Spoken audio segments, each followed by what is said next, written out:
மரத்தில் புல் வீடு. மழைக்காலம் நெருங்குச்சு. போன வருஷம் மழையால வந்த வெள்ளத்துல பாவம் பறவைங்க எல்லாருமே அவங்கவுங்க வீட்டை இழந்துட்டாங்க. அந்த நேரத்துல எல்லாத்தையும் இழந்த பறவைங்க உசுர கையில பிடிச்சுக்கிட்டு உயரமான மரங்கள் மேல உட்காந்துக்கிட்டு அவங்க உசுர காப்பாத்திக்கிட்டாங்க. அது அவங்களால மறக்க முடியாத ஒரு அனுபவம். இந்த தடவை மழைக்காலம் வர்றதுக்கு முன்னாடியே ஏதாவது ஒரு ஏற்பாடு பண்ணணும் அப்படின்னு ஊர்ல இருக்கிற பறவைங்க எல்லாரும் ஒன்னா சேர்ந்து பேசி ஒரு முடிவெடுக்க இருந்தாங்க.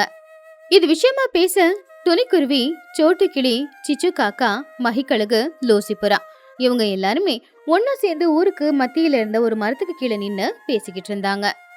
இங்க பாருங்க நண்பர்களே, ஆகாயத்தை பாத்தீங்களா? எப்படி மழை வர மாதிரி மோடமா இருக்கு அப்படின்னு. போன தடவை நம்ம மழைக்கு நம்ம வீடுங்கெல்லாம் கீழே தான் இருந்தது. அடிச்ச மழைக்கு வீடெல்லாம் தண்ணிலேயே அடிச்சுக்கிட்டு போயிடுச்சு. அதனால எந்த ஒரு யோசனை இருக்கு, நம்ம எல்லாருமே நல்ல உயரமா இருக்கிற மரத்து மேல வீட்டை கட்டிக்கிட்டா மழை வந்தா பிரச்சனை இருக்காது, அங்க தண்ணியும் வராது. சோட்டு கிளி யோசிச்சு பார்த்து, ஆமா துணி, நீ சொல்றது என்னவோ சரிதான். போன தடவை மழை வந்தப்போ என்னோட கடல்ல இருக்கிற பொருளுங்கெல்லாம் நாசமாயிடுச்சு.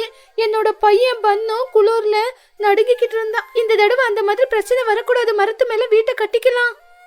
ஆமா துணி, என்னோட யோசனை கூட அதுதான். நம்ம நிலத்து மேல வீட்டை கட்டிக்கிட்டு இருந்தா மழை எப்ப வந்து என்ன ஆகுமோன்னு பயந்துகிட்டு இருப்போம். அதே மரத்து மேலனா எந்த பிரச்சனையும் இல்ல.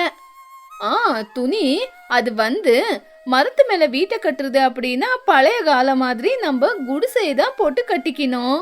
குடிசை வீடு அப்படின்னா மழையில நனைஞ்சு போகாதா? அப்போ சிச்சு காக்கா சிரிச்சுக்கிட்டே, என்ன துணி, பழைய காலத்து மாதிரியே புல்லால வீட்டை கட்டிக்கிட்டு இருந்தா எப்படி?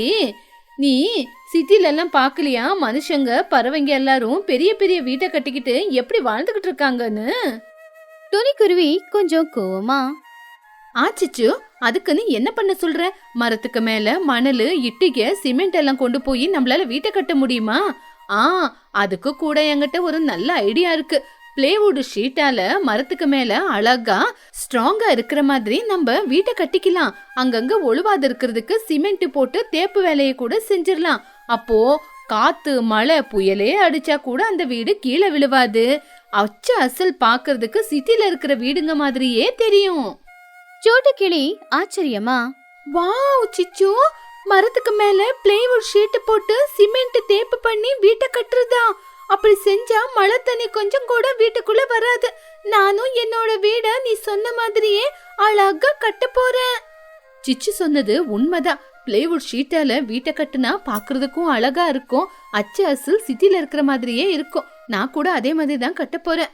ஆமா, நான் கூட சிச்சு சொன்ன மாதிரி பிளேவுட்லயே வீட்டை கட்டிக்கிறேன். அப்பதான் மழை தண்ணி வீட்டுக்குள்ள வராது. நானும் அதே மாதிரி தான் செய்ய போறேன். என்ன நீங்க எல்லாம் சிச்சு தான் சொல்றானா நீங்களும் ஏமாந்து போக பாக்குறீங்க?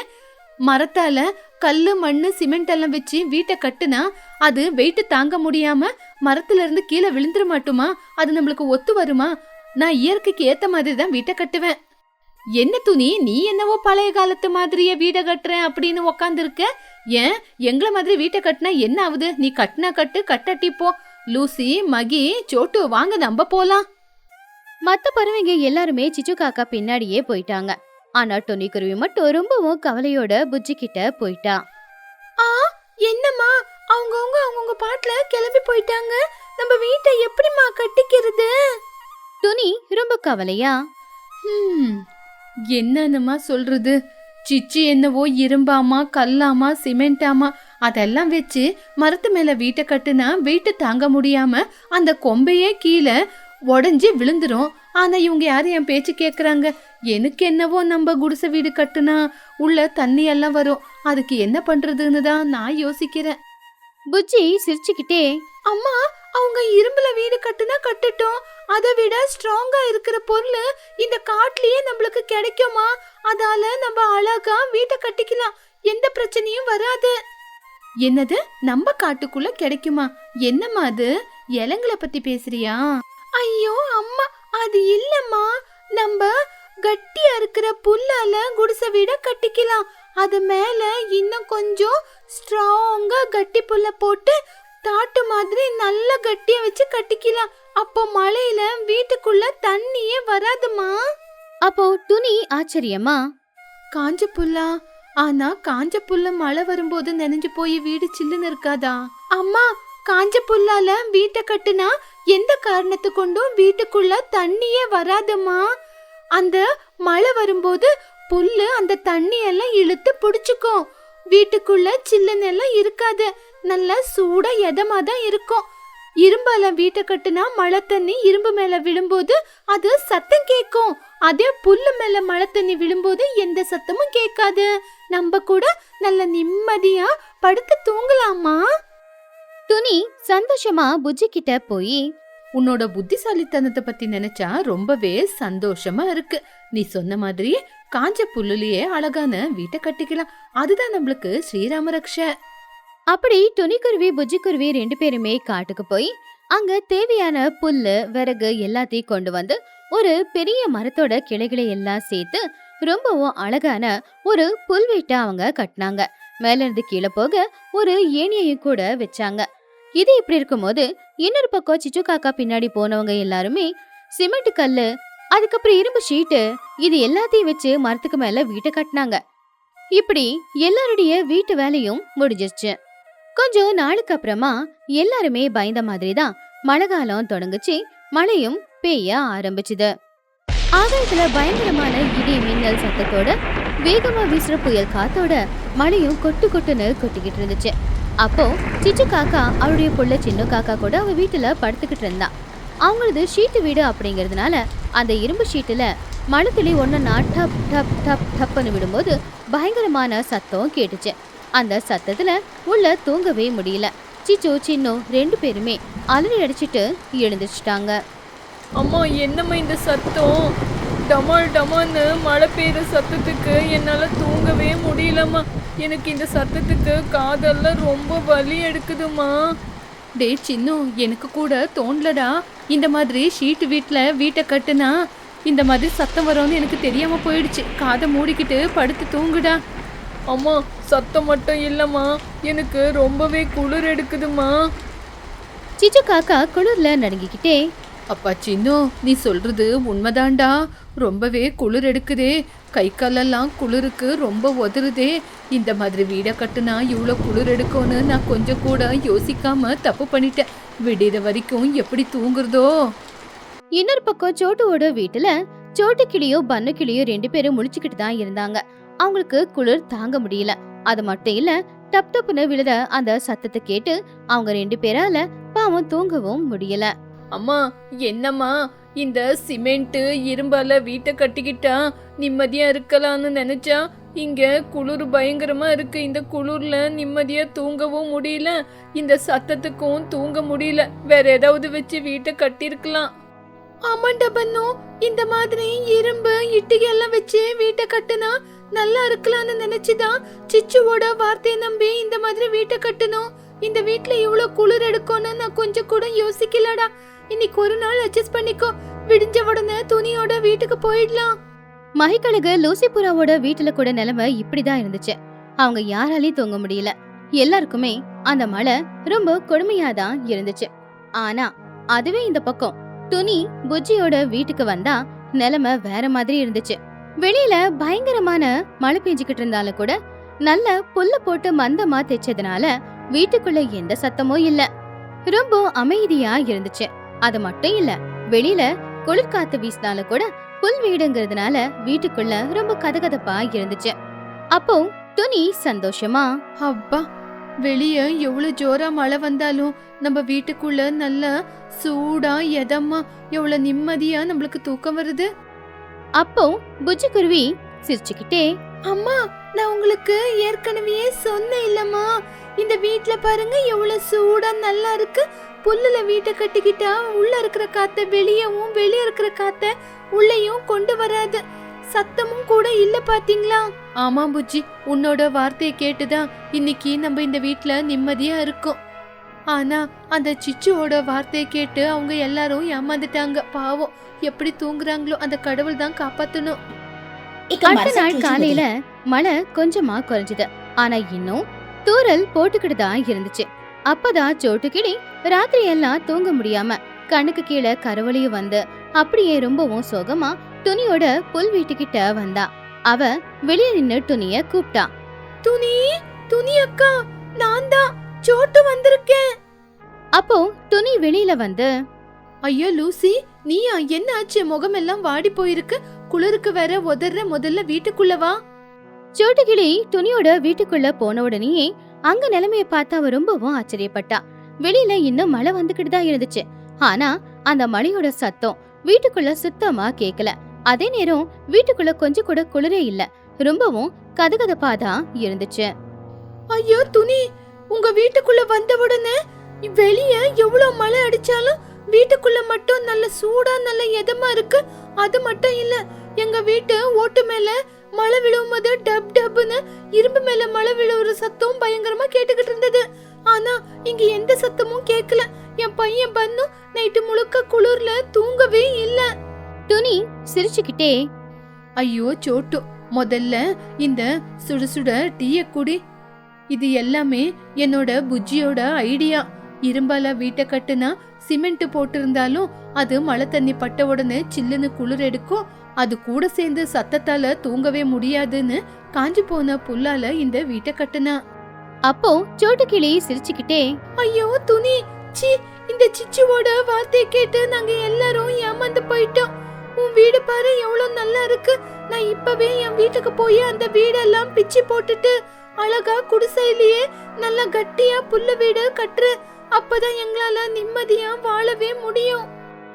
சோட்டுக்கிளி வீட்டுக்கு போய் அவளுடைய புள்ளையோட உதவியால அவங்க போட்டிருந்த அந்த இரும்பு ஷீட்டை கழட்டி தூக்கி போட்டுட்டு துணியோட வீட்டுல இருக்கிற மாதிரியே புல்லாலேயே கூரைய தச்சு போட்டாங்க. இந்த விஷயத்த மகிக்கழகு லூசிபுரா கூட கேள்விப்பட்டாங்க. அவங்க சோட்டுவோட வீட்டுக்கு போய் அந்த வீட்டோட நிலைமைய பார்த்து சந்தோஷப்பட்டாங்க. துணி, அந்த சிச்சுவோட வார்த்தையை கேட்டு நம்ம ஏமாந்து போயிட்டோம். நானும் உன்ன மாதிரியே அந்த இரும்பெல்லாம் எடுத்து கடைசிட்டு நானும் பழைய காலத்து மாதிரியே புல்லால வீட்டை கட்டிக்கிற. நைட்டு முழுக்க தூங்கல. ஆமா மகி, நான் கூட இப்பவே வீட்டுக்கு போய் அந்த ஷீட் எல்லாம் தூக்கி கடாசிட்டு பில்லால அழகா வீட்டை கட்டிக்கிறேன். அப்படி எல்லா பறவைகளும், ஆனா சிச்சு காக்காவை தவிர்த்து எல்லாருமே இரும்பு ஷீட்டை தூக்கி போட்டுட்டு துணியோட ஐடியா படி புல்லால கூரையே செஞ்சாங்க. அன்னைக்கு ராத்திரி நேரம் வெளியில மழை பெஞ்சாலும் கூட யாரும் எந்த கஷ்டமும் இல்லாம நல்ல நிம்மதியா படுத்து தூங்குனாங்க. ஆனா சிச்சு காக்காவுக்கு இந்த மாற்றம் சுத்தமா பிடிக்கவே இல்ல. இவங்க எல்லாருமே பைத்தியக்கார பறவைங்க. அந்த துணியோட வார்த்தையை கேட்டு ஒரு நாள் குளிர தாங்க முடியாம ஷீட் எல்லாம் தூக்கி போட்டுட்டு புல்லால வீட்டை கட்டிக்கிட்டு இருக்காங்க. ஆனா என்னோட ஸ்டேட்டஸுக்கு நான் அந்த மாதிரி வீட்டுல இருக்க முடியுமா? நான் யாரு? சிச்சு காக்கா. இன்னைக்கு 2 பெட்ஷீட்டை போத்தி நிம்மதியா தூங்க போறேன். அன்னைக்கு ராத்திரி நேரம் இடி மின்னல் சத்தத்தோட பெரிய காத்தோட பயங்கரமா மழை பெய்ய ஆரம்பிச்சுது. அந்த மழை பெய்யும் போது ஷீட்டு வீட்டுல விழுற அந்த சத்தத்தால மறுபடியும் சிச்சு காக்காவுக்கும் சின்ன காக்காவுக்கும் தூங்க முடியாம எழுந்திருச்சு உட்காந்துட்டாங்க. அம்மா, என்னால முடியலம்மா. இந்த மழை சத்தத்துக்கு குளிருக்கு இந்த வீட்டுல நிம்மதியா என்னால தூங்க முடியல. இந்த குளிருக்கு நெஞ்செல்லாம் வலிக்குது. புஜ்ஜி பன்னு எல்லாரும் அவங்க குடிசை வீட்டுல நிம்மதியா தூங்குறாங்க. நம்மளும் போலாமா? சிச்சு காக்கா குளிர்ல நடுங்கிக்கிட்டே, என்ன மன்னிச்சிடுறா சின்ன, உன்னோட உயிரு கூட நான் ரொம்ப விளையாண்டுட்டேன். எல்லாரும் துணி வார்த்தையை கேட்டு குடிசை வீடை கட்டிக்கிட்டா, நான் மட்டும் இந்த வீட்டுக்கு வந்துட்டேன். இப்பவே இதெல்லாம் பிச்சு போட்டுட்டு குடிசையால வீட்டை கட்டிக்கலாம்ப்பா. சிச்சு காக்கா மழை பெஞ்சுக்கிட்டு இருக்கிற அதே நேரத்துல வீட்டை விட்டு வெளியில வந்துச்சு. அவ இதுதான் ஸ்ட்ராங்கா அப்படின்னு போட்டிருந்த அந்த ஷீட்டை பார்த்து கோவமா அதை தூக்கி போட்டு காட்டுக்கு போய் கஷ்டப்பட்டு புல்லையும் கட்டையும் கொண்டு வந்து புல்லால அவங்க கூரைய கட்டிக்கிட்டாங்க.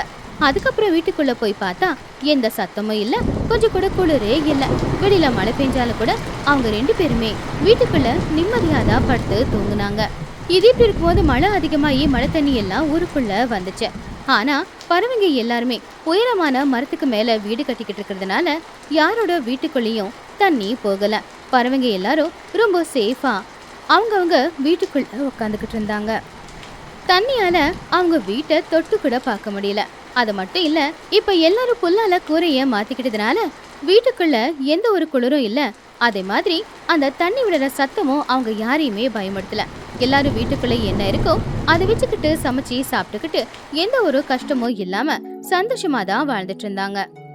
துணி, உன்னாலதான் இன்னைக்கு நாங்க எல்லாருமே நிம்மதியா இருக்கோம். உன் வார்த்தையை கேட்டுதான் கீழே தண்ணி வருதுன்னு மரத்து மேல வீட்டை கட்டிக்கிட்டு உயிரை காப்பாத்திக்கிட்டோம்.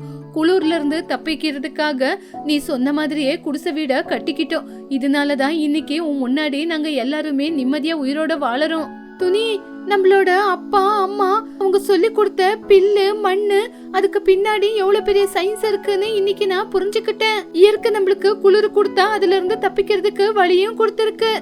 பசங்களோட பேச்ச கேட்கணும்னு பெரியவங்க சும்மாவா சொன்னாங்க? புஜ்ஜிக்கு ரொம்ப தேங்க்ஸ். Thank you aunty. நீங்க எல்லாரும் நல்ல சூடா இருக்கீங்களா, அதுதான் எனக்கு தேவை. இப்படி பறவைங்க எல்லாருமே அவங்க செஞ்ச தப்ப புரிஞ்சுக்கிட்டு இயற்கைக்கு எது ஒத்து போகுமோ அதுக்கு ஏத்தாப்புலதான் நாம ஏதாவது யோசிச்சு செய்யணும். அப்பதான் நாம நிம்மதியா வாழ முடியும். இயற்கைக்கு மாறா நாம என்ன செஞ்சாலும் இயற்கையில அது நிலைக்காது. அது மட்டும் இல்ல, நம்மள நிம்மதியா வாழவும் விடாது. மீன் வியாபாரம். போன வருஷம் வந்த மழையில பறவைங்க பட்ட கஷ்டம் சாதாரண கஷ்டம் கிடையாது. தரையில கட்டிக்கிட்ட அவங்களுடைய வீடுங்க எல்லாமே தண்ணியில முழுகி போய் கடைசியில அவங்க எல்லாருக்கும் உசுருக்கு போராட நிலைமை வந்துருச்சு. அந்த அனுபவம் அவங்க எல்லாருக்குமே ஒரு நல்ல பாடத்தை கத்து கொடுத்துச்சு. அந்த வருஷமும் மழைக்காலம் நெருங்கிக்கிட்டு இருந்த நேரம் அது.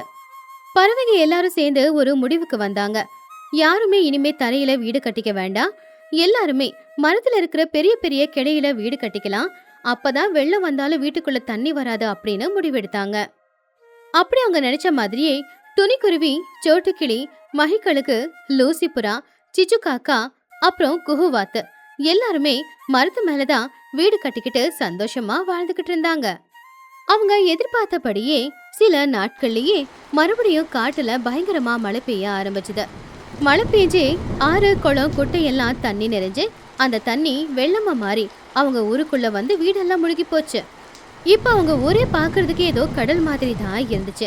ஆனா இந்த தடவை எல்லாரும் முன்கூட்டியே மரத்துக்கு மேல வீடு கட்டினதுனால அந்த வெள்ளத்தால யாரோட வீட்டுக்கு எந்த ஆபத்தும் வரல.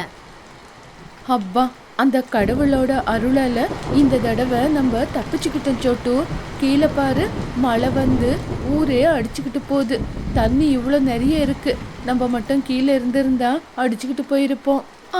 ஆமா துணி, இந்த தடவை நம்ம நல்லா யோசிச்சு புத்திசாலித்தனமா முடிவெடுத்திருக்கோம்.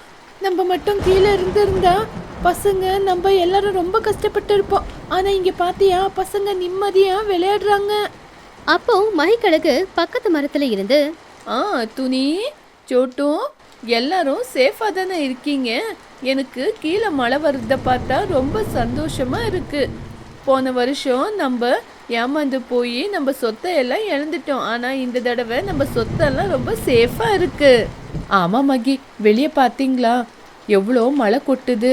இந்த தடவை நம்மளுக்கு பிரச்சனை இல்லைனாலும் வீட்டில் சாப்பிட்ற பொருளுங்கெல்லாம் காலி ஆயிருக்கே, அதான் கஷ்டமா இருக்கு.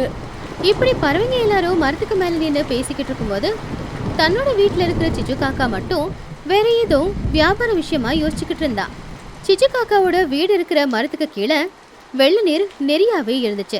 அந்த வெள்ள நீர்ல பெரிய பெரிய மீனுங்க எல்லாமே எகிரி குதிச்சு விளையாடிக்கிட்டு போய்கிட்டு இருந்துச்சு. அதை பார்த்த உடனே சிச்சு காக்காவுக்கு இந்த மீனை பிடிச்சு வியாபாரம் செய்யக்கூடாதான்னு தோணுச்சு. சிச்சு அவன் மனசுக்குள்ள, அட, கொட்டுற மலைக்கு ஆத்துல இருக்கிற மீன் எல்லாமே இந்த பக்கம் தண்ணியில அடிச்சுக்கிட்டு போகுது. அது கூட நேரா என் வீட்டுக்கு கீழேயே தண்ணியும் இருக்கு. அடடே, ஒரு வேலை செய்யலாம். இந்த கொட்டுற மலையில எல்லாரும் மீன் குழம்ப ரொம்ப விரும்பி சாப்பிடுவாங்க. நான் இதை ஏன் வியாபாரமா செய்யக்கூடாது? மீனை பிடிச்சி சுட சுட குழம்பு வச்சு வியாபாரம் செஞ்சா நல்லபடியா வியாபாரமாகுமே அப்படின்னு சிச்சு காக்காவுக்கு ஒரு யோசனை வந்த உடனே அவருடைய வீட்டுல எப்பவோ எடுத்து வச்சிருந்த ஒரு தூண்டில கொண்டு வந்து வீட்டு வாசல்ல இருக்கிற கிளையில உக்காந்துக்கிட்டு அந்த தூண்டில தண்ணியில போட்டு மீன் பிடிக்க ஆரம்பிச்சான். கொஞ்ச நேரத்திலேயே அந்த தண்ணியில இருக்கிற பெரிய பெரிய மீனை பிடிச்சு அவகிட்ட வச்சிருக்கிற கூடையில போட்டுக்கிட்டு இருந்தா. இப்படி நிறைய மீனுகளை அவ சேர்த்துட்டா. இன்னொரு பக்கம் பறவைங்க எல்லாருமே சந்தோஷமா வீட்டை விட்டு வெளியில வந்து அந்த மலையை பார்த்து ரசிச்சுக்கிட்டு அவங்கவுங்க குழந்தைங்களோட சந்தோஷமா உட்காந்து பேசிக்கிட்டு இருந்தாங்க. அம்மா, எனக்கு இந்த மலைக்கு சுட சுட காரமா ஏதாவது சாப்பிடணும் போல இருக்குமா? ரொம்பவே குளிர் எடுக்குது. இந்த குளிருக்கு எனக்கு ரொம்ப பசி எடுக்குது. எனக்கு சுட சுட ஏதாவது செஞ்சு கொடுங்கம்மா. ஆமாம் சித்தி, கொட்டுற இந்த மலைக்கு ரொம்பவே குளிர் எடுக்குது. அந்த குளிருக்கு சுட சுட மீன் ஃப்ரை, மீன் குழம்பு சாப்பிடணும் போல ஆசையா இருக்கு. ரொம்ப பசிக்குது. எங்க அம்மா கிட்ட மீனை கொண்டு வர சொல்லி சொல்லுங்க சித்தி. டேய், வெளிய பாத்தியா மழை எப்படி கொட்டோன்னு கொட்டிக்கிட்டு இருக்கு? உனக்கு கொஞ்சமாச்சு அறிவு இருக்கா? இந்த கொட்டுற மழையில நான் போய் எங்க இருந்துடா மீன் பிடிச்சிட்டு கொண்டு வர்றது? மரியாதைக்கு அந்த பருப்பு சாதத்தையே சாப்பிடு. கொட்டுற மழையில இவனுக்கு மீனாமா மீன்? ஐயோ சோட்டு, பசங்க இல்லையா அப்படிதான் ஆசைப்பட்டு கேட்பாங்க. பசங்க மட்டும்தான் ஆசைப்படுறாங்களா? எனக்கும் இந்த கொட்டுற மழையில சுட சுட மீன் குழம்பு, மீன் ஃப்ரை சாப்பிடணும் போல ஆசையாக தான் இருக்கு.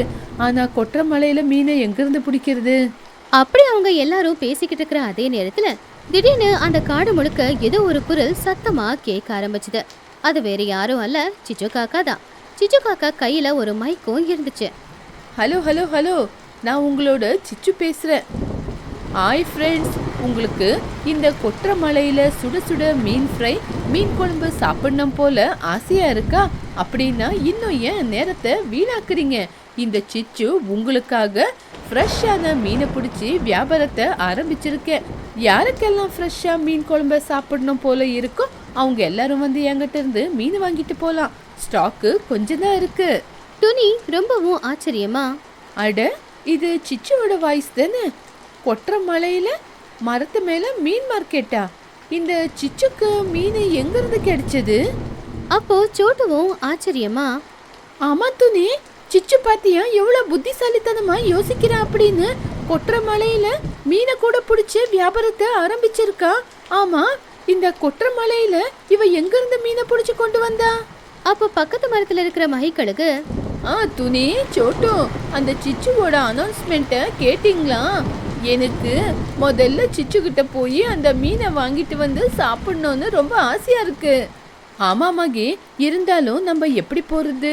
கொட்டுற மலையில போனா நனைஞ்சு போயிடுவோமே. இந்த மழை காத்துக்கு தண்ணியிலே அடிச்சுக்கிட்டு போயிடுவோம். அதுக்கு எங்கிட்ட ஒரு நல்ல ஐடியா இருக்கு. நம்ம எப்படியும் மரத்து மேல தானே இருக்கோம். இந்த மரத்தோட கொம்பைங்களால நம்ம ஒரு குட்டி படகை எதுக்கு கட்டக்கூடாது? அந்த படகுலால நம்ம எல்லாரும் சிச்சு ஆண்டி வீட்டுக்கு போய் மீனை வாங்கிட்டு வரலாம். எப்படி இருக்கு என்னோட ஐடியா? டே சோட்டு, உன்னோட ஐடியா சூப்பரா இருக்குடா. அம்மா, சீக்கிரமா ஒரு குட்டி படகா கட்டுங்கம்மா. எனக்கு மீன் குழம்பு சாப்பிடணும் போல ஆசையா இருக்கு. சரி பசங்களா, பன்னுவோட ஐடியா ரொம்ப சூப்பரா இருக்கு. நம்ம எல்லாரும் சேர்ந்து சீக்கிரமா படகு ரெடி பண்ணலாம். துணிக்குருவி, சோட்டுக்கிளி, மகிக்கழுகு எல்லாருமே அவங்கவுங்க மரத்துல மேல காஞ்சு போயிருக்கிற விறகு குச்சி எல்லாத்தையுமே உடைச்சு, அதுக்கப்புறம் அவங்க எல்லாரும் ஒரே இடத்துல ஒன்னா சேர்ந்து அந்த விறகு குச்சி எல்லாத்தையுமே சேர்த்து ஒரு பரிசல் ஒன்று செஞ்சாங்க. எல்லாரும் அந்த பரிசல்ல ஏறி உக்காந்துக்கிட்டு ஒரு நீளமான கம்பை வச்சு தண்ணிய தள்ளிக்கிட்டு மெதுவா அந்த பரிசல்ல சிச்சு காக்காவோட வீட்டுக்கு பக்கத்துல வந்தாங்க. அந்த மலையில அந்த பரிசல்ல போய்கிட்டு இருக்கிறது பசங்களுக்கு ரொம்ப அட்வென்ச்சரஸா இருந்துச்சு. எப்படியோ கொஞ்ச நேரத்துல அவங்க எல்லாரும் சிச்சு காக்காவோட வீட்டுக்கிட்ட வந்து சேர்ந்துட்டாங்க. வாங்க வாங்க, இந்த படகு மூலியமா வர என்னோட நண்பருங்களை நான் வரவேற்கிறேன். நான் அனௌன்ஸ்மெண்ட் பண்ணது உங்களுக்கு எல்லாருக்கும் கேட்டுருச்சா? இந்த வியாபாரத்தையே நான் உங்களுக்காக தான் ஆரம்பிச்சிருக்கேன். வாங்க.